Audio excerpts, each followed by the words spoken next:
The following is a case study based on a fictitious HR case. The scenario is an anonymous complainant emailed the public protector and alleged an employee, Tracy Jones, who works at a government department, had not followed established procedures for the recruitment of a new staff member.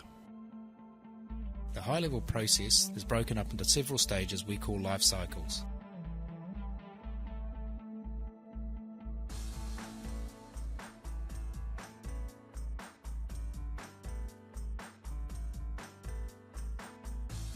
The allegation is received by phone and entered into the system against the employee by the intake team. The complainant and the allegation details are input against the case. The complainant also sent through photos and emails in support of the allegation. These are attached to the case. There are multiple allegations, one of taking bribes and one of not following HR policy.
The case is allocated and sent to the triage team.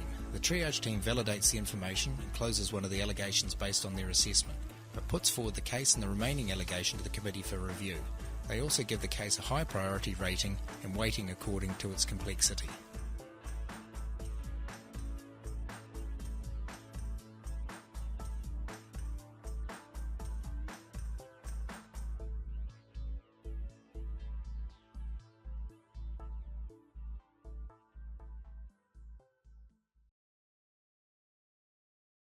The workflow is configured to continue to escalate the priority through all management levels if necessary. His team leader and co-workers review their high priority cases weekly and their full caseload monthly through the extended and system reports. The system provides alerts, reminders and escalations so that the investigator is fully aware of the status of the case. It also keeps his team leader up to date and advises of any workflow thresholds that may have been breached.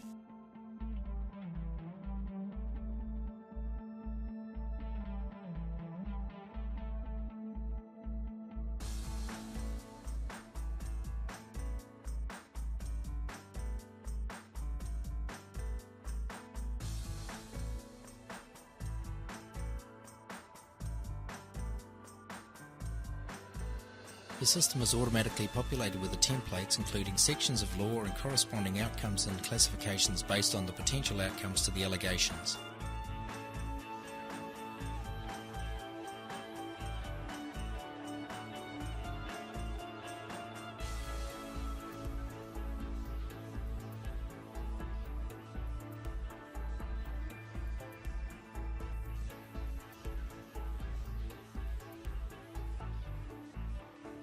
The review committee upholds the assessments and changes the status to under investigation and then sends out formal notice to the accused employee. After reviewing their investigator's current caseloads, they change the life cycle to under investigation and assign an investigator for the operating division. The case is added to his homepage dashboard along with his other cases. The investigator has to work to the investigation plan and within set timeframes.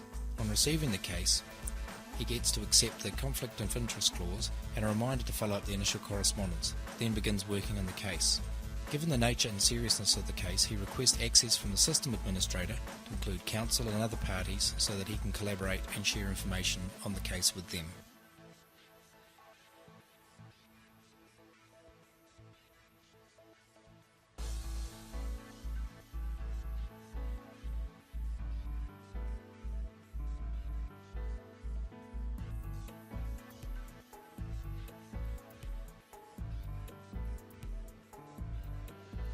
Once he completes the case, he updates all parties and classifies the outcomes for the allegation. He completes the case completion report and submits the case for closure by his team leader.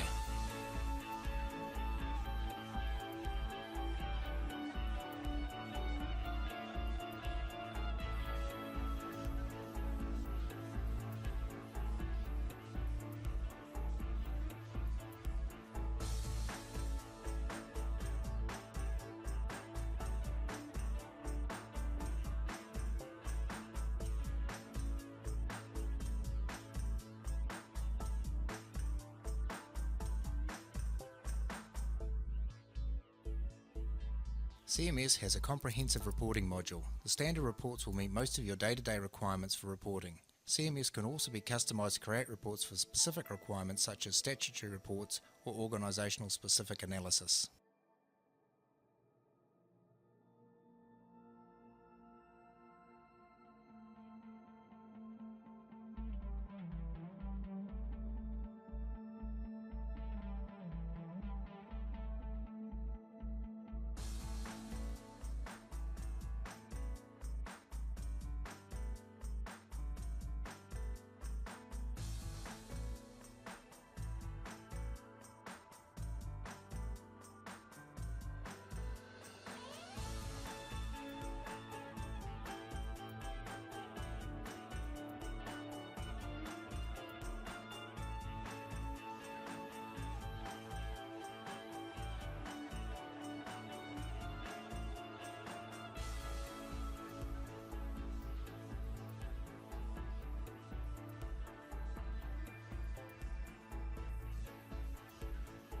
At a later stage, a case is reviewed by the management team and included in the annual report. The management team review all aspects of the case and reported on the following to the board.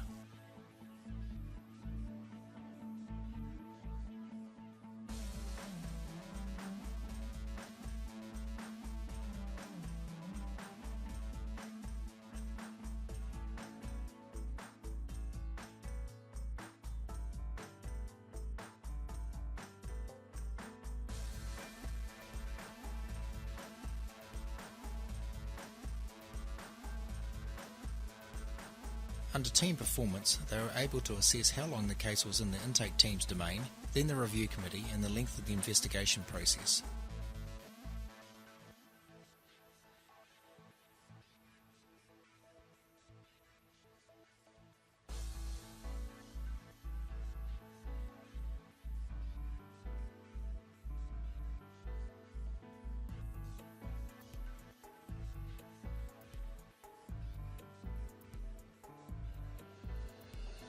There were also issues with the length of time and the process taken by the investigator. Timeliness completion reports indicate that he was substantially taking longer than other team members for similar cases with similar priority and weighting. The investigator falsified the company conflict of interest acceptance and is now also under investigation.